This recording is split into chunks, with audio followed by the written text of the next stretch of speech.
Hello welcome to chapters. ഇന്നത്തെ ക്ലാസ്സിൽ നമ്മൾ ഡിസ്കസ് ചെയ്യാൻ പോകുന്നത് നെറ്റ്വർക്ക് ടോപ്പോളജിയിലെ സെക്കൻഡ് പാർട്ടാണ്.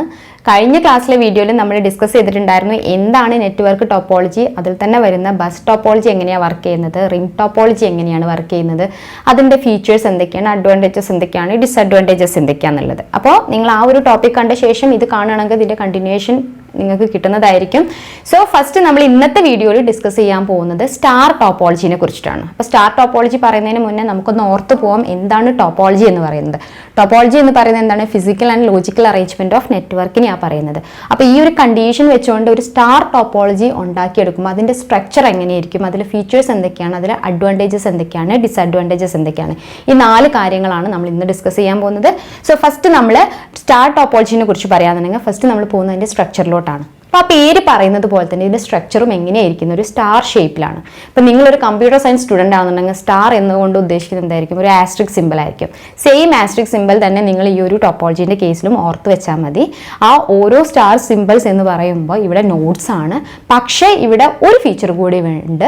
കാരണം എന്താണ്? ഇവിടെ ഒരു സെൻട്രലി ഒരു ഡിവൈസും കൂടി കണക്റ്റഡ് ആയിരിക്കും. ദാറ്റ് മീൻസ് ഇവിടുത്തെ മെയിൻ ഫംഗ്ഷൻ നടക്കുന്നത് ആ ഒരു നെറ്റ്വർക്ക് ഡിവൈസ് വഴിയായിരിക്കും. ആ നെറ്റ്വർക്ക് ഡിവൈസ് ആയിട്ട് നമ്മൾ യൂസ് ചെയ്യുന്നതോ ഹബ്ബ്, സ്വിച്ച് പോലെയുള്ള നെറ്റ്വർക്ക് ഡിവൈസുകളാണ്. അപ്പോൾ ഓർത്ത് വയ്ക്കുക, സ്റ്റാർ ടോപ്പോളജി എന്ന് പറയുമ്പോൾ അതിനൊരു സ്റ്റാർ ഷേപ്പ് ആയിരിക്കും. അതുകൂടാതെ തന്നെ വേറൊരു രീതിയിൽ കൂടി നമുക്ക് ഇന്റർപ്രറ്റ് ചെയ്യാൻ പറ്റും. ഇവിടെ ഒരു സ്റ്റാർ ആയിട്ട് വർക്ക് ചെയ്യാൻ ഒരു നെറ്റ്വർക്ക് ഡിവൈസ് കൂടി ഉണ്ടെന്ന്. ഓക്കെ, അപ്പോൾ ഇനി ഇതിൻ്റെ വർക്കിങ്ങിനെ കുറിച്ച് പറയുകയാണെന്നുണ്ടെങ്കിൽ ഇവിടുത്തെ സെൻറ്റർ ഓഫ് അട്രാക്ഷൻ എന്ന് പറയുന്നത് ഈ ഹബ്ബ് അല്ലെങ്കിൽ സ്വിച്ച് വഴിയാണ്. ദാറ്റ് മീൻസ് ഓരോ നോഡ്സും എന്തുമായിട്ട് കണക്ട് ചെയ്തിട്ടുണ്ടായിരിക്കും? ഹബ്ബുമായിട്ടാണ് കണക്ട് ചെയ്യുന്നത്. അപ്പോൾ ഇവിടെ ഏതെങ്കിലും ഒരു നോഡിന്, സപ്പോസ് ഇവിടെ നോഡ് 1ന് നോഡ് 6 കമ്മ്യൂണിക്കേറ്റ് ചെയ്യണമെന്നുണ്ടെങ്കിൽ നോഡ് 1ന്റെ മെസ്സേജ് ആദ്യം എവിടേക്ക് എത്തുന്നുണ്ടായിരിക്കുക? ഹബ്ബിലെത്തും. എന്നിട്ട് ഹബിൻ്റെ ഡ്യൂട്ടിയാണ് അതിനെ ഏത് ഡെസ്റ്റിനേഷനിലോട്ട് ഡൈവേർട്ട് ചെയ്യുക എന്നുള്ളത്. ആ രീതിയിലാണ് ഇവിടുത്തെ വർക്കിംഗ് നടക്കുന്നത്. ഓക്കെ, അപ്പോൾ ഇത്രയാണ് അതിൻ്റെ സ്ട്രക്ചർ എന്ന് പറയുന്നത്. എന്ന് വെച്ചിട്ടുണ്ടെങ്കിൽ ഇവിടുത്തെ മെയിൻ ഡ്യൂട്ടി, അതായത് സെൻട്രലൈസ്ഡ് മാനേജ്മെന്റ് ആണ് ഇവിടെ നടക്കുന്നത്. അതുകൊണ്ട് തന്നെ നമുക്ക് ഈ സ്റ്റാർ ടോപ്പോളജിയിലെ വർക്കിംഗ് എന്ന് പറയുന്ന ഒരു സെൻട്രലൈസ്ഡ് മാനേജ്മെന്റ് വഴിയാണ് നടക്കുന്നത് എന്ന് പറയാൻ പറ്റും. ഇനി നമ്മൾ പറഞ്ഞ എന്താണ്? ഹബ്ബ് അല്ലെങ്കിൽ സ്വിച്ച്. ഈ 2 കാര്യങ്ങൾ എന്ന് പറയുന്നത് നമ്മൾ നെറ്റ്വർക്ക് സബ്ജക്റ്റ് പഠിക്കുന്ന സമയത്ത് അതിനകത്ത് ഒരുപാട് നെറ്റ്വർക്ക് ഡിവൈസുകൾ നമുക്ക് പറഞ്ഞു പോകാനുണ്ട്. അത് നമുക്ക് കമ്മിങ് ക്ലാസ്സസിൽ ഡിസ്കസ് ചെയ്യാം. അപ്പോൾ ഇത്രയും ഈ ഒരു ടോപ്പോളജിക്ക് വേണ്ടി ഇത്രയും മനസ്സിലാക്കാം. ഇവിടെ സെൻട്രലൈസ്ഡ് മാനേജ്മെന്റിന് വേണ്ടിയിട്ട് യൂസ് ചെയ്യുന്നത് ഹബ്ബ് അല്ലെങ്കിൽ സ്വിച്ച് പോലെയുള്ള ഡിവൈസുകളാണ്. ആ ഡിവൈസിൻ്റെ ഡ്യൂട്ടി എന്ന് പറയുന്നത് ആ കറക്റ്റ് ഡെസ്റ്റിനേഷനിലോട്ട് ആ മെസ്സേജിനെ എത്തിക്കുക എന്നുള്ളതാണ്. ഇതൊരു നെറ്റ്വർക്ക് ഡിവൈസാണ്. ഇനി ഇതിൽ തന്നെ ഹബ്ബിനെ കുറിച്ച് പറയുകയാണെങ്കിൽ ഇതൊരു പക്ക എന്താണ്? ഹാർഡ്വെയർ ആണ്. അതിനവിടെ ഒരു സോഫ്റ്റ്വെയർ വർക്കിംഗ് ഒന്നും നടക്കുന്നില്ല. അപ്പോൾ ഒരു ഹാർഡ്വെയറിന്റെ ഡ്യൂട്ടിയാണ് ചെയ്യുന്നത്. കുറച്ചും കൂടി അഡ്വാൻസ്ഡ് ആണ് സ്വിച്ചിന്റെ കേസ്. അത് നമുക്ക് ഇനി കമ്മിങ് ക്ലാസ്സസിൽ ഡിസ്കസ് ചെയ്യാം. അപ്പോൾ ഈ 2 ഡിവൈസുകളാണ് മെയിൻ ആയിട്ട് ഇവിടെ വർക്കിങ്ങിന് വേണ്ടിയിട്ട് യൂസ് ചെയ്യുന്നത്. നെക്സ്റ്റ് എന്താണെന്ന് പറയുന്നത്, ഇനി ഓരോ ഡിവൈസുകളും അല്ലെന്നുണ്ടെങ്കിൽ ഓരോ നോഡ്സും ഈ കമ്പ്യൂട്ടർ നെറ്റ്വർക്ക് ഡിവൈസ് ആയിട്ട് കണക്ട് ചെയ്യാൻ വേണ്ടിയിട്ട് നമ്മളിവിടെ കേബിൾസ് യൂസ് ചെയ്യുന്നുണ്ട്. അപ്പം നെക്സ്റ്റ് ക്വസ്റ്റ്യൻ വരുന്നത് എന്തോരം കേബിൾസ് ഈ ഒരു നെറ്റ്വർക്ക് ക്രിയേറ്റ് ചെയ്യുമ്പോൾ ആവശ്യമായിട്ട് വരും എന്നുള്ളതാണ്. അതൊരു ന്യൂമറിക്കൽ നിങ്ങൾക്ക് എക്സ്പെക്ട് ചെയ്യാവുന്നതാണ്. അപ്പോൾ നമ്പർ ഓഫ് കേബിൾസ് യൂസ് ചെയ്യുക എന്ന് പറയുമ്പോൾ ഇവിടെ ഇപ്പോൾ ഓരോ നോഡ്സും ഓരോ ഈ പറയുന്ന ഹബ്ബുമായിട്ട് കണക്ട് ചെയ്യാൻ വേണ്ടിയിട്ട് ഓരോ കേബിൾസ് ആണ് യൂസ് ചെയ്യുന്നത്. എന്ന് വെച്ചിട്ടുണ്ടെങ്കിൽ n നമ്പർ ഓഫ് നോഡ്സ് ഉണ്ടെങ്കിൽ ആ ഒരു മൊത്തം നെറ്റ്വർക്കിന് n നമ്പർ ഓഫ് കേബിൾസും ആവശ്യമായിട്ട് വരും. അപ്പം number of cables used is equal to n എന്നുള്ളതാണ് നമ്മളുടെ ഇക്വേഷൻ ഇവിടെ. ഇനി നെക്സ്റ്റ് അറിയേണ്ടത് എന്താണ്? ഓരോ കേബിൾസും കണക്ട് ചെയ്യുമ്പോൾ ഈ ഹബ്ബ് അല്ലെങ്കിൽ സ്വിച്ചിന് എന്തുണ്ടായിരിക്കണം? ഒരു പോർട്ടും ഉണ്ടായിരിക്കണം. അപ്പോൾ ഓരോ നോഡ്സിനും ഓരോ കേബിൾസ് ആണ്. അപ്പോൾ ആ ഓരോ കേബിളും കണക്ട് ചെയ്യാൻ വേണ്ടി ഓരോ പോർട്ടാണ് എന്തിനാവശ്യമായിട്ട് വരിക? ഹബ്ബിന് ആവശ്യമായിട്ട് വരിക. ദാറ്റ് മീൻസ് ഈ ഒരു നെറ്റ്വർക്ക് കൺസിഡർ ചെയ്യുകയാണെന്നുണ്ടെങ്കിൽ നമുക്കിവിടെ 8 നോഡ്സ് ആണ്. അതുകൊണ്ട് തന്നെ ഓരോ നോഡ്സിനും ഓരോ പോർട്സ് എന്നുള്ള നിലയ്ക്ക് കൺസിഡർ ചെയ്യുകയാണെന്നുണ്ടെങ്കിൽ number of ports equal to 1 × n.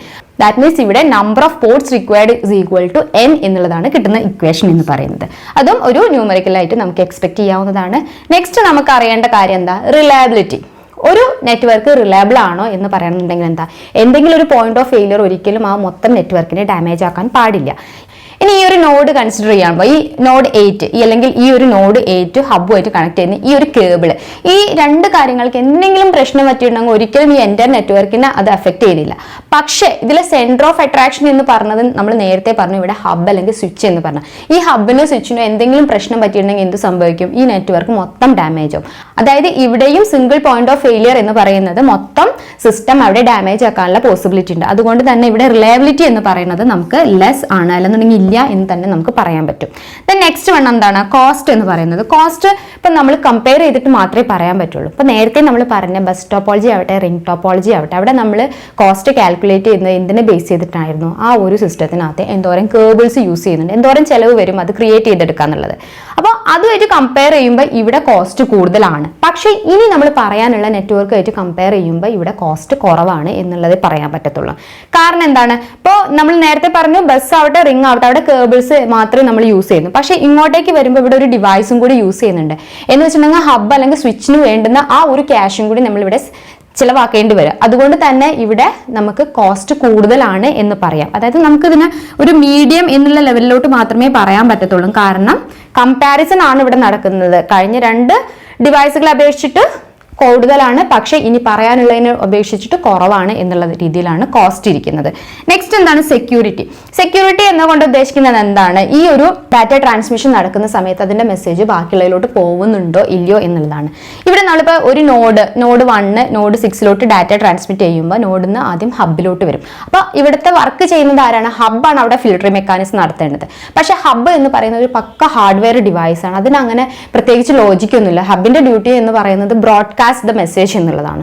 അതുകൊണ്ട് തന്നെ ഇവിടെയും ഒരു ഫിൽട്ടറിംഗ് മെക്കാനിസം നടക്കുന്നില്ല. നമുക്കിവിടെ സെക്യൂരിറ്റിനെ കുറിച്ച് പറയുകയാണെന്നുണ്ടെങ്കിൽ ലെസ് സെക്യൂർ എന്ന് മാത്രമേ ഇവിടെയും പറയാൻ പറ്റത്തുള്ളൂ. പക്ഷേ നമ്മൾ ഇവിടെ ഏത് ഡിവൈസ് യൂസ് ചെയ്യുന്നോ അതിനനുസരിച്ചിട്ട് ഇതിന്റെ സെക്യൂരിറ്റിയിലും ചെറിയ മാറ്റങ്ങൾ വരും എന്നുള്ളതാണ് സാരം. ഓക്കെ, അപ്പൊ ഇത്രയാണ് നമുക്ക് സ്റ്റാർ ടോപ്പോളജിന്റെ സ്ട്രക്ചറിനെ കുറിച്ചും അതുപോലെ തന്നെ ഫീച്ചേഴ്സിനെ കുറിച്ചും പറയാനുള്ളത്. നെക്സ്റ്റ് പറയേണ്ടതാണ് ഇതിൽ വരുന്ന അഡ്വാൻറ്റേജസ് എന്തൊക്കെയാണ്, ഡിസഡ്വാൻറ്റേജസ് എന്തൊക്കെയാണ് എന്നുള്ളതാണ്. അത് നമുക്ക് നോക്കാം. ഇനി ഇതിലെ അഡ്വാൻറ്റേജസിലോട്ട് പോകുകയാണെന്നുണ്ടെങ്കിൽ ഫസ്റ്റ് അഡ്വാൻറ്റേജ് എന്താ പറയുന്നത്, നോ ഡാറ്റ കൊളീഷൻ എന്ന് വെച്ചാൽ നമുക്കറിയാം ഇവിടെ തൊട്ട് മുന്നേ പറഞ്ഞ ടോപ്പോളജീസിനെ അപേക്ഷിച്ച് നമ്മളിവിടെ ഒരു ഹബ്ബ് അല്ലെങ്കിൽ സ്വിച്ച് എന്ന് പറഞ്ഞ ഒരു ഡിവൈസ് കൂടി വെക്കുന്നുണ്ട്. അപ്പോൾ ഡിവൈസ് എന്താ ഒരു ട്രാഫിക് വർക്കും കൂടി അവിടെ ചെയ്യുന്നുണ്ട്. വരുന്ന ഓരോ സിഗ്നലിലും കറസ്പോണ്ടിങ് ഡെസ്റ്റിനേഷനിലോട്ട് അതിനെ ഡൈവേർട്ട് ചെയ്ത് കൊടുക്കുന്നതുകൊണ്ട് അതുകൊണ്ട് തന്നെ ഇവിടെ കൊളീഷൻ എന്നുള്ളത് പരമാവധി കുറച്ചെടുക്കാൻ പറ്റുന്നുണ്ട്. ദെൻ നെക്സ്റ്റ് വൺ എന്താണ് സ്കെയിലബിൾ. സ്കെയിലബിലിറ്റിയെ കുറിച്ച് പറയുകയാണെന്നുണ്ടെങ്കിൽ എന്താണ് ഉദ്ദേശിക്കുന്നത്, നമുക്ക് ആ ഒരു ഉള്ള ടോപ്പോളജി കുറച്ചും കൂടി സൈസ് കൂട്ടിയെടുക്കുകയാണ്. അപ്പം നമ്മൾ നേരത്തെ വരച്ചിരിക്കുന്ന ആ ഒരു ഡയഗ്രം നോക്കുകയാണെങ്കിൽ 8 നോഡ്സ് ആയിരുന്നു. അപ്പോൾ സ്വാഭാവികമായും നമ്മൾക്കൊരു കൺഫ്യൂഷനും വരാം, ഈ ഹബിനകത്ത് 8 പോർട്ടുകൾ ഉണ്ടെങ്കിൽ അത്രയും ലിമിറ്റഡ് ആയിട്ട് മാറില്ലേ എന്നുള്ളത്. പക്ഷെ ഇത് എക്സ്പാൻഡ് ചെയ്യാനുള്ള ചോയ്സ് നമ്മുടെ കയ്യിൽ എന്താ ഉള്ളത്, ഇതുപോലെ വേറൊരു ഹബും കുറച്ച് നെറ്റ്വർക്കും അല്ലെങ്കിൽ കുറച്ച് കമ്പ്യൂട്ടേഴ്സും കണക്ട് ചെയ്ത് വെക്കുക. എന്നിട്ട് അത് രണ്ടും തമ്മിൽ കണക്ട് ചെയ്യുക. എങ്ങനെ കണക്ട് ചെയ്യാൻ പറ്റും, 2 ഹബ്ബുകൾ തമ്മിൽ അല്ലെങ്കിൽ 2 സ്വിച്ചുകൾ തമ്മിൽ കണക്ട് ചെയ്തിട്ടുണ്ടെങ്കിൽ അവിടെ ആ ഒരു നെറ്റ്വർക്ക് എക്സ്പാൻഡ് ആവുകയാണ്. ദാറ്റ് മീൻസ് സ്കെയിലബിലിറ്റി എന്നുള്ളത് വളരെ ഈസി ആയിട്ട് ചെയ്തെടുക്കാൻ പറ്റുന്നതാണ്. നെക്സ്റ്റ് വൺ എന്താണ് easy to design and implement. ഈ പറഞ്ഞ കാര്യം തന്നെ നമ്മുടെ കയ്യിൽ കുറച്ച് കമ്പ്യൂട്ടേഴ്സും അതുപോലെ ഒരു ഹബ്ബും പിന്നെ കുറച്ച് കേബിൾസ് ഉണ്ടെങ്കിൽ ഈസി ആയിട്ട് നമുക്ക് ഇത് കണക്ട് ചെയ്തിട്ട് ഒരു സ്റ്റാർ ടോപ്പോളജി ഉണ്ടാക്കിയെടുക്കാൻ ഉള്ളത് ഈസി ആയിട്ട് ചെയ്യാൻ പറ്റുന്ന ടാസ്ക് ആണ്. നെക്സ്റ്റ് വൺ എന്ന് പറയുന്നത് if one computer on the network fails the rest of the network continues to function normally. That means in that case it is reliable. എങ്ങനെയാണ് റിലയബിലിറ്റി പറയുന്നത്, റിലയബിലിറ്റി എന്നുള്ള വേർഡ് ഓർത്ത് വെക്കുക. അഡ്വാൻറ്റേജസിനകത്തും അതുപോലെ തന്നെ ഡിസഡ്വാൻറ്റേജിലും വരുന്ന ഒരു ടേം ആണ്. എന്ത് കേസിലാണ് അഡ്വാൻറ്റേജിൽ വരുന്നത് എന്ന് ചോദിച്ചിട്ടുണ്ടെങ്കിൽ ഒരു കമ്പ്യൂട്ടറിന് എന്തെങ്കിലും ഫെയിലിയറിൽ സംഭവിച്ചിട്ടുണ്ടെന്നുണ്ടെങ്കിൽ അവിടെ നമ്മൾ എൻറ്റയർ സിസ്റ്റത്തിന് ഒരു പ്രശ്നവും വരുന്നില്ല. ആ കേസിൽ ഇത് റിലയബിൾ ആണ്. അപ്പോൾ ഓർത്ത് വെക്കാൻ നിങ്ങളൊരു ഡിസ്ക്രിപ്റ്റീവ് ആയിട്ടുള്ള ഒരു ആൻസർ ആണ് അവിടെ എഴുതുന്നുണ്ടെങ്കിൽ ഇത് ഉറപ്പായിട്ടും സ്പെസിഫൈ ചെയ്യാൻ മാറിപ്പോകരുത്. ഓക്കെ, ദെൻ നെക്സ്റ്റ് വൺ എന്ന് പറഞ്ഞാൽ ഡിസഡ്വാൻറ്റേജ്. ഡിസഡ്വാൻറ്റേജസിലോട്ട് പോകാന്നുണ്ടെങ്കിൽ ഫസ്റ്റ് എന്താ പറയുന്നത്, single point of failure affect the whole network. അപ്പൊ നമ്മൾ പറഞ്ഞതിന്റെ ജസ്റ്റ് ഓപ്പോസിറ്റ് അവിടെ നടക്കുന്നത്, അതായത് ഹബിനോ സ്വിച്ചിന് എന്തെങ്കിലും പ്രശ്നം പറ്റി കഴിഞ്ഞിട്ടുണ്ടെങ്കിൽ എൻറ്റയർ നെറ്റ്വർക്ക് എന്നുള്ളത് ഡാമേജ് ആകും. In that case it is not at all reliable. Then next one എന്താ പറഞ്ഞത്, bottleneck due to overloaded switch or hub. ഇപ്പോൾ നമ്മൾ പറഞ്ഞു ഒരേ സമയം ഒരുപാട് ഡിവൈസുകളുള്ള ഒരു നെറ്റ്വർക്ക് ആണെന്നുണ്ടെങ്കിൽ അതിനകത്ത് ഒരേ സമയം ഒരുപാട് സിഗ്നൽസ് വരികയാണ് ഹബിലോട്ട് എന്നുണ്ടെങ്കിൽ ഉറപ്പായിട്ടും അവിടെ ഓവർലോഡ് സംഭവിക്കും. ഓവർലോഡ് ആകുമ്പോൾ സിസ്റ്റം സ്ലോ ആവാനും അതുപോലെ സ്റ്റക്ക് ആവാനുള്ള പോസിബിലിറ്റി വളരെ കൂടുതലാണ്. അപ്പോൾ അതാണ് നെക്സ്റ്റ് ഡിസഡ്വാൻറ്റേജ് എന്ന് പറയുന്നത്. നെക്സ്റ്റ് എന്താ പറഞ്ഞത്, increased cost due to switch or hub. ഇപ്പോൾ നമ്മൾ തൊട്ട് മുന്നേ പറഞ്ഞിട്ടുണ്ടായിരുന്ന ടോപ്പോളജീസിനെ അപേക്ഷിച്ച് നമ്മളിവിടെ ഒരു ഡിവൈസും കൂടി ഇൻട്രൊഡ്യൂസ് ചെയ്തു. അതുകൊണ്ട് തന്നെ അതിനു വേണ്ടി ചിലവാക്കുന്ന കോസ്റ്റ് ഇവിടെ കൂടുതലാണ്. അപ്പോൾ കോസ്റ്റ് കൂടുതലാണ് എന്നുള്ളതാണ് അടുത്ത ഡിസഡ്വാൻറ്റേജ് ആയിട്ട് കൺസിഡർ ചെയ്തിരിക്കുന്നത്. അപ്പോൾ ഇത്രയാണ് നമുക്ക് സ്റ്റാർ ടോപ്പോളജിനെ കുറിച്ച് പറയാനുള്ളത്. നെക്സ്റ്റ് നമുക്ക് മെഷ് ടോപ്പോളജി എങ്ങനെ വർക്ക് ചെയ്യുന്നത് നോക്കാം.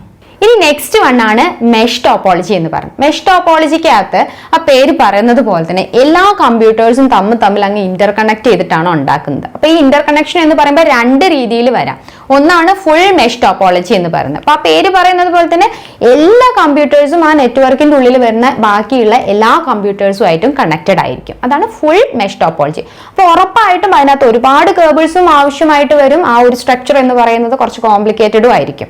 പക്ഷെ നമ്മൾ പാർഷ്യൽ മെഷ് ടോപ്പോളജി എടുക്കുകയാണെന്നുണ്ടെങ്കിൽ ഇവിടെ ഓരോ കമ്പ്യൂട്ടേഴ്സും മിനിമം 2 കമ്പ്യൂട്ടേഴ്സ് ആയിട്ടെങ്കിലും കണക്ട് ചെയ്തിട്ടുണ്ടായാൽ മതി. അപ്പോൾ അതുകൊണ്ട് തന്നെ പാർഷ്യൽ മെഷ് ടോപ്പോളജി എന്ന് പറയുന്നത് ഫുൾ മെഷ് ടോപ്പോളജിയുടെ അത്ര കോംപ്ലിക്കേറ്റഡും അല്ല, ഇംപ്ലിമെന്റ് ചെയ്ത് എടുക്കാൻ വേണ്ടിയിട്ട് കുറച്ചും കൂടി ഈസിയും ആയിരിക്കും. ഓക്കെ, ഇനി ഈ ഒരു മെഷ് ടോപ്പോളജിക്കകത്ത് എങ്ങനെയാണ് വർക്കിംഗ് നടക്കുന്നത്? വർക്കിംഗ് മെത്തേഡിന് വേണ്ടിയിട്ട് 2 മെത്തേഡ്സ് ആണ് യൂസ് ചെയ്യുന്നത്. ഒന്ന് റൂട്ടിംഗ്, ഒന്ന് ഫ്ലഡിങ്. റൂട്ടിംഗ് എന്ന് പറയുകയാണെന്നുണ്ടെങ്കിൽ ആ ഒരു നെറ്റ്വർക്ക്, ഇപ്പൊ ഈ ഒരു പിക്ചർ നോക്കുകയാണെങ്കിൽ ഇവിടെ 4 നോഡ്സ് ആണ് കണക്ട് ചെയ്തിരിക്കുന്നത്. എല്ലാം പരസ്പരം കണക്റ്റഡ് ആക്കിയിട്ടാണ് വെച്ചേക്കുന്നത്. അപ്പൊ ഈ റൂട്ടിംഗ് മെത്തേഡ് ആണ് ഈ ഒരു നെറ്റ്വർക്കിൽ ഫോളോ ചെയ്യുന്നതെങ്കിൽ ഇവിടെ നേരത്തെ തന്നെ ഓരോ നോഡ്സിനും അതിന്റെ ഡെസ്റ്റിനേഷനിലോട്ട് പോകാനുള്ള റൂട്ട് നേരത്തെ തന്നെ അങ്ങ് പ്രീഡിഫൈൻഡ് ആയിട്ട് കൊടുത്തിട്ടുണ്ടായിരിക്കും. ഇപ്പൊ സപ്പോസ് N4 എന്നുള്ള ഒരു നോഡ് എടുക്കണം, അതിന് N2 ആയിട്ട് കമ്മ്യൂണിക്കേറ്റ് ചെയ്യാൻ വേണ്ടിയിട്ട് പ്രീഡിഫൈൻഡ് ആയിട്ട് സെറ്റ് ചെയ്തിരിക്കുന്നത് ഈ ഒരു റൂട്ട് ആണെന്നുണ്ടെങ്കിൽ ആ റൂട്ട് വഴി മാത്രമേ അതിലേക്കുള്ള ഡാറ്റ ട്രാൻസ്ഫർ നടക്കുന്നുണ്ടാവുള്ളൂ. അല്ല എന്നുണ്ടെങ്കിൽ ഇപ്പോൾ N4 N2 ഇപ്പോൾ N3 വഴിയുള്ള റൂട്ടാണ് എനേബിൾ ചെയ്ത് വെച്ചിരിക്കുന്നുണ്ടെങ്കിൽ അതിലൂടെ മാത്രമേ അവിടെ ആ കമ്മ്യൂണിക്കേഷൻ നടക്കുന്നുണ്ടായിരിക്കുള്ളൂ. അതാണ് റൂട്ടിംഗ് മെത്തേഡ് വഴിയുള്ള കമ്മ്യൂണിക്കേഷൻ എന്ന് പറയുന്നത്. പിന്നെ വരുന്നതാണ് ഫ്ലഡിംഗ്. ഫ്ലഡിംഗ് എന്ന് പറയുമ്പോൾ അവൈലബിൾ ആയിട്ടുള്ള ഏതാണോ ഉള്ളത്, ഇപ്പൊ ഏത് വഴിയാണോ അവൈലബിൾ ആയിട്ടുള്ളത് അല്ലെങ്കിൽ ആക്റ്റീവ് ആയിട്ട് കിടക്കുന്നത് അതുവഴി അങ്ങ് ട്രാൻസ്ഫർ ചെയ്യാൻ ചെയ്യുന്നത്. അല്ലാതെ നേരത്തെ തന്നെ ഇന്ന റൂട്ടിലൂടെ പോകാൻ പറ്റുള്ളൂ എന്നൊന്നും അവിടെ ചെയ്തു വെച്ചിട്ടുണ്ടാവില്ല. ഫ്ലഡിംഗ് മീൻസ് ശരിക്കും അങ്ങ് തുറന്നു വിടുകയാണ് ചെയ്യുന്നത് ഫ്ലഡിങ്ങിന്റെ കേസിൽ. അപ്പോൾ ഈ 2 മെത്തേഡ് വഴിയാണ് ഇവിടുത്തെ ഡാറ്റ കമ്മ്യൂണിക്കേഷൻ നടക്കുന്നത്. ഇനി നെക്സ്റ്റ് നമുക്ക് അറിയേണ്ട എന്താ, ഈ ഒരു ഇത്രയും കോംപ്ലിക്കേറ്റഡ് ആയിട്ടുള്ള ഒരു ടോപ്പോളജി ആകുമ്പോൾ അതിൽ എന്തോരം കേബിൾസ് ഉണ്ട് യൂസ് ചെയ്യേണ്ടതായിട്ട് വരുന്നുണ്ട് എന്നുള്ളത് അറിയണം. എങ്കിൽ മാത്രമേ അതിന് എന്തോരം കോസ്റ്റ് ആവുള്ളൂ എന്നുള്ളത് കണ്ടുപിടിക്കാൻ പറ്റുള്ളൂ. അപ്പൊ നമുക്ക് അറിയേണ്ട total number of cable required for this topology. അപ്പൊ അതിലോട്ട് പോകുകയാണെങ്കിൽ അതിന് വേണ്ടി യൂസ് ചെയ്യുന്ന ഇക്വേഷൻ ആണ് n×n-1/2 എന്ന് പറയുന്നത്. അപ്പൊ ഇത് എങ്ങനെ കിട്ടി എന്നറിയാന്നുണ്ടെങ്കിൽ നമുക്ക് കണ്ടുപിടിക്കേണ്ടത് എന്താ, ടോട്ടൽ നമ്പർ ഓഫ് കേബിൾസ് ആണ്. അപ്പൊ അതിൽ നമുക്ക് ആദ്യം അറിയേണ്ട ഒരു നോഡിന് എത്തോരം എടുക്കുന്നു എന്നുള്ളത്. അപ്പൊ ഒരു നോഡ് എടുക്കുകയാണെങ്കിൽ ഇപ്പൊ N1 എടുക്കുകയാണെങ്കിൽ ഇവിടെ 3 ലിങ്ക്സ് ആണ് വരുന്നത്. ഓരോ നോഡ്സിനും 3 ലിങ്ക്സ് വീതമാണ് നമുക്ക് ആവശ്യമായിട്ട് വരുന്നത്. അതായത് ഇവിടെ ഇപ്പം 4 നോഡ്സ് ഉണ്ട്, അപ്പൊ 3 ലിങ്ക്സും ആവശ്യമായി വരുന്നുണ്ട്. ദാറ്റ് മീൻസ് n നോഡ്സ് ഉണ്ടെങ്കിൽ n-1 ലിങ്ക്സ് ആണ് അവിടെ നമുക്ക് ആവശ്യമായിട്ട് വരുന്നത്. ഇനി നമുക്ക് കണ്ടുപിടിക്കേണ്ടത് എന്താ, ടോട്ടൽ നമ്പർ ഓഫ് കേബിൾസ് ആണ്. ദാറ്റ് മീൻസ് ഇവിടെ 4 നോഡ്സ് വരുന്നുണ്ട്. That means n number of nodes വരുമ്പോൾ n×n-1 എന്നുള്ള ആ ഒരു ഇക്വേഷൻ വരെ എത്തും. ഇനി നമുക്ക് അറിയേണ്ടത് ഇതിനെ ഒന്നുകൂടി ഒരു 1/2 കൊണ്ട് മൾട്ടിപ്ലൈ ചെയ്യുകയും കൂടി ചെയ്യുന്നുണ്ട്. 2 വരുന്നത് എങ്ങനെയാന്നുള്ളത് അതറിയാൻ വേണ്ടിയിട്ട് നമ്മൾ ഈ ഒരു പെർമ്യൂട്ടേഷൻ ഓഫ് കോമ്പിനേഷൻസ് പഠിക്കില്ലേ, ആ ഒരു ലോജിക്ക് തന്നെയാണ്. അതിന് വേണ്ടിയിട്ട് ഞാനൊരു സിമ്പിൾ എക്സാമ്പിൾ എടുക്കാം. ഇപ്പൊ ഇവിടെ 3 പേരുണ്ടെന്ന് വിചാരിക്കുക, A-B-C എന്ന് പറഞ്ഞിട്ട് 3 പേര്. ഇവർ തമ്മിലുള്ള കമ്മ്യൂണിക്കേഷൻ ആണ്. സപ്പോസ് അവരൊരു ഷെയ്ക്ക് ഹാൻഡ് ചെയ്യാണെന്ന് വിചാരിക്കുക. A B ആയിട്ട് ഷെയ്ക്ക് ഹാൻഡ് ചെയ്ത് കഴിഞ്ഞാൽ പിന്നീട് B A ആയിട്ട് ഷെയ്ക്ക് ഹാൻഡ് ചെയ്യേണ്ട ആവശ്യം വരുന്നില്ലല്ലോ. അതുപോലെ തന്നെ B C ആയിട്ടും A C ആയിട്ടും. ദാറ്റ് മീൻസ് ഇവിടെ 6 ഷെയ്ക്ക് ഹാൻഡ്സിന് പകരം 3 ഷെയ്ക്ക് ഹാൻഡ്സ് ആണ് നടക്കുന്നത്. ദാറ്റ് മീൻസ് എക്സാക്ട്ലി ഹാഫ് ആണ് അവിടെ ആ ഒരു പ്രോസസ്സ് നടക്കുന്നത്. അതേ ലോജിക്കാണ് ഇവിടെയും നമ്മൾ എടുക്കുന്ന ഹാഫ് എന്ന് പറയുന്നത്. അങ്ങനെയാണ് നമുക്ക് ഈ n×n-1/2 എന്നുള്ള ഇക്വേഷൻ കിട്ടുന്നത്. ഇനി ഇതേ ഇക്വേഷൻ നമുക്ക് ഈ ഒരു സ്ട്രക്ചറിൽ കൊടുക്കുകയാണെങ്കിൽ എന്താ കിട്ടുന്നത്, n എന്ന് പറയുന്നത് ഇവിടെ 4 ആണ്. 4×n-1 എന്ന് പറയുമ്പോൾ 3 വരും. 3 ഡിവൈഡിങ് ബൈ 2 ദാറ്റ് മീൻസ് ഇവിടെ 12/2 6 ടോട്ടൽ നമ്പർ ഓഫ് കേബിൾസ് ആണ് നമ്മൾ ഇതനുസരിച്ച് കിട്ടുന്നത്. നമുക്ക് അറിയാൻ പറ്റും ഇവിടെ 1 2 3 4 5 6 കേബിൾസ് ആണ് ഇവിടെ ടോട്ടലി യൂസ് ചെയ്യുന്നത്. അപ്പൊ ഈ ഒരു രീതിയിലാണ് ഈ ഒരു ഇക്വേഷൻ വർക്ക് ചെയ്യുന്നത്. ഇനി നമുക്ക് നമ്പർ ഓഫ് പോർട്സ് എത്ര എണ്ണം വേണം എന്നുള്ളത് നോക്കാം. ഇപ്പൊ ഈ ഒരു ഡയഗ്രാം നോക്കുകയാണെങ്കിൽ ഇവിടെ നമ്മുടെ കയ്യിൽ 4 നോഡ്സ് ആണുള്ളത്. അതിൽ തന്നെ ഒരു നോഡ് മാത്രമേ നമുക്ക് കൺസിഡർ ചെയ്ത് നോക്കാം. ഒരു നോഡിന് എത്ര പോർട്ട് ആവശ്യമായിട്ട് വരുന്നുണ്ട്, ഇവിടെ 3 പോർട്ടാണ് ആവശ്യമായിട്ട് വരുന്നത്. എന്ന് വെച്ചാൽ n നോഡ്സ് ഉണ്ടെന്നുണ്ടെങ്കിൽ n-1 പോർട്ടാണ് നമുക്ക് ഒരു നോഡിന്റെ കേസിൽ കിട്ടുന്നത്. അപ്പൊ ഇവിടെ ടോട്ടൽ കണ്ടുപിടിക്കണം എന്നുണ്ടെങ്കിൽ n×n-1 എന്നുള്ള ഇക്വേഷനിലോട്ടാണ് എത്തുന്നത്. ഓക്കെ, അപ്പൊ number of ports required is equal to n×n-1. Next എന്താ പറയുന്നത്, റിലയബിലിറ്റിയെ കുറിച്ചാണ്. റിലയബിലിറ്റി എന്ന് ചോദിച്ചിട്ടുണ്ടെങ്കിൽ ഉറപ്പായിട്ടും ഈ ഒരു മെഷ് ടോപ്പോളജി എന്നുണ്ടെങ്കിൽ വളരെ റിലയബിൾ ആണ്. ബാക്കിയുള്ള ടോപ്പോളജീസ് എല്ലാം കമ്പയർ ചെയ്യുമ്പോൾ ഏറ്റവും കൂടുതൽ റിലയബിലിറ്റി പ്രൊവൈഡ് ചെയ്യുന്ന ഒരു ടോപ്പോളജിയാണ് മെഷ് ടോപ്പോളജി എന്ന് പറയുന്നത്. എന്തുകൊണ്ടാണ് അങ്ങനെ റിലയബിൾ ആവാൻ കാരണം, ഇവിടെ ഇപ്പൊ നോക്കിയ ഒരു സെന്ററിൽ നിന്നും ഒരു ഡെസ്റ്റിനേഷനിലോട്ട് ഡാറ്റ സെൻഡ് ചെയ്യാൻ പല വഴികളാണുള്ളത്. ഏത് വിധേനയും ഡെസ്റ്റിനേഷനിലോട്ട് ആ ഒരു മെസ്സേജ് എത്താനുള്ള വഴിയുണ്ട്. അതുകൊണ്ടാണ് ഇത് റിലയബിൾ ആണ് എന്ന് പറയാൻ കാരണം. നെക്സ്റ്റ് എന്താ പറയുന്നത്, കോസ്റ്റ് ഉറപ്പായിട്ടും എന്താ കൂടുതലായിരിക്കും. കാരണം എന്താ, ഒരുപാട് കേബിൾസ് ഇവിടെ ആവശ്യമായിട്ട് വരുന്നത്. അതുകൊണ്ട് തന്നെ കോസ്റ്റ് എന്ന് പറയുന്നത് കൂടുതലാണ്. നെക്സ്റ്റ് സെക്യൂരിറ്റിയെ കുറിച്ച് പറയുകയാണെന്നുണ്ടെങ്കിൽ നമുക്ക് ഈ ഒരു കണക്ഷൻ എന്നുള്ളത് സെക്യൂർ ആണ് എന്ന് തന്നെ പറയാം. അപ്പോൾ ഏതെങ്കിലും ഒരു നോഡിൽ നിന്ന് ഡാറ്റ സെൻഡ് ചെയ്യണം. അപ്പോൾ N1 നിന്ന് N3 ഡാറ്റ സെൻഡ് ചെയ്യുമ്പോൾ ഇവിടെ ഒരു ഡയറക്റ്റ് പാത്ത് ഉണ്ട്. അതിൽ ആ ഒരു വഴി ചൂസ് ചെയ്തിട്ട് ഡാറ്റ കമ്മ്യൂണിക്കേഷൻ നടക്കുകയാണെങ്കിൽ മറ്റുള്ളവർക്ക് ആർക്കും ആ ഒരു ഡാറ്റ കിട്ടുന്നില്ല. ദാറ്റ് മീൻസ് സെക്യൂർ ആയിട്ട് ആ ഒരു ഡാറ്റ കണക്ഷൻ നടക്കുന്നുണ്ട് എന്ന് പറയാം. അപ്പൊ ഇത്രയാണ് നമുക്ക് മെഷ് ടോപ്പോളജിനെ കുറിച്ച് പറയാനുള്ളത്. കഴിയുന്നില്ല. ഇനി ഇതിൽ വരുന്ന അഡ്വാൻറ്റേജസ് എന്തൊക്കെയാണ്, ഡിസഡ്വാൻറ്റേജസ് എന്തൊക്കെയാണെന്ന് നോക്കാം. ഇനി ഇതിലെ അഡ്വാൻറ്റേജസിലോട്ട് പോവുകയാണെന്നുണ്ടെങ്കിൽ ഞാൻ ഇവിടെ 2 കാര്യങ്ങളെ നോട്ട് ചെയ്തിട്ടുള്ളൂ. കാരണം നമ്മളിത് പറഞ്ഞ ഫീച്ചേഴ്സ് പറഞ്ഞപ്പോൾ തന്നെ അതിനകത്ത് ഒരുപാട് അഡ്വാൻറ്റേജസ് ഒക്കെ പറഞ്ഞിട്ടുണ്ടായിരുന്നു. സോ ഫസ്റ്റ് നമുക്ക് പോയിന്റ് ഔട്ട് ചെയ്യേണ്ടതാണ് റിലയബിലിറ്റി എന്ന് പറയുന്നത്.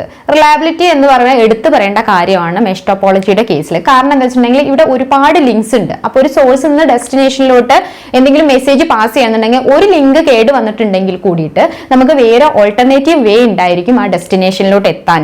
അതുകൊണ്ട് തന്നെ നമുക്ക് ഈ ഒരു ടോപ്പോളജി വളരെയധികം റിലയബിൾ ആണ് എന്ന് പറയാൻ പറ്റും.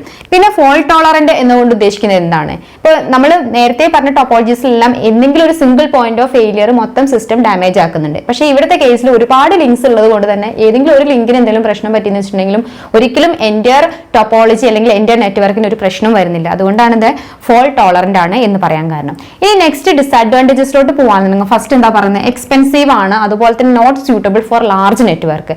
എക്സ്പെൻസീവ് ആകാൻ കാരണം എന്താണ്, ഒരുപാട് കേബിൾസ് യൂസ് ചെയ്യേണ്ടതായിട്ട് വരുന്നുണ്ട്.